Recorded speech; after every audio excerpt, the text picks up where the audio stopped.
Hello everyone and welcome back to Milo Farms. Well, taking a look at something I picked up today, I swung by an estate sale at a pretty rough place. It turned out it had been neglected, it looked like a little bit.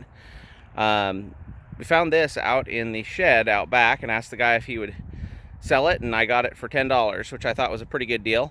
We're going to go ahead today and we're going to clean it up and see if it works. This is a Parmak Mark 5. It's an older model, but it's a 120 volt fence charger for an electric fence.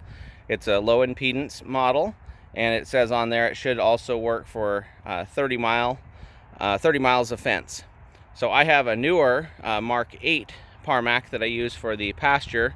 If anybody saw the video a year or two ago where I made an enclosure for that. So it seems to work really well, but just in case it goes down, we'll have a spare, or if it needs to be sent off for rebuild or something like that, we'll also have a spare.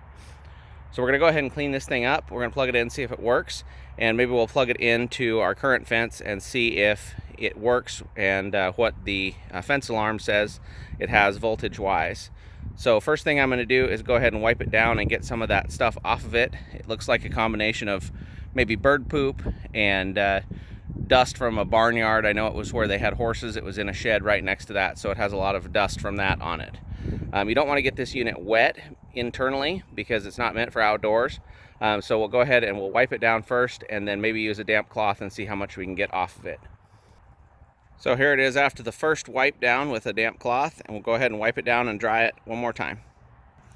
So we've got it all cleaned up, and we'll go ahead and get it plugged in, and I will flip the switch here and see if it works.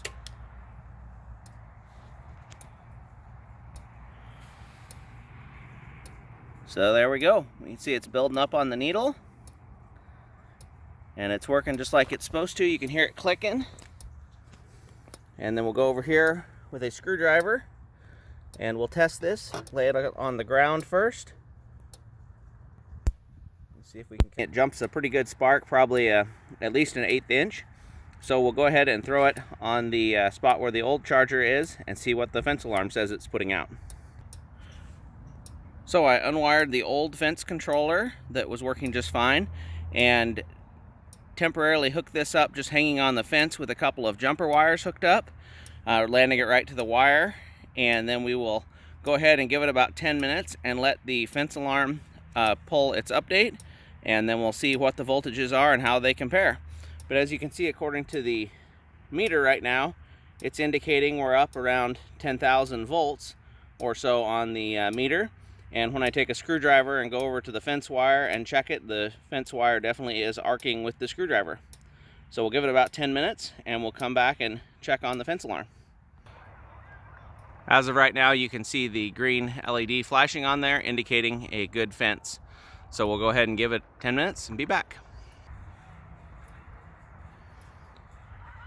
Okay, so right before I took down the old fence controller temporarily, or fence charger, I pinged the fence alarm and it came back with 10,500 volts, and that was its current status. So we just pinged the fence alarm with the letter S, and it will be back here in just a second with the status. And there it is. You can see 9,400 volts compared to the 10,500 volts. But for a $10 fence charger that took about 15 minutes to clean up, looks like it did pretty well. So we'll go ahead and keep this one in the shop as the spare, and we'll keep the new one that's in the case, in the outdoor case, for the normal.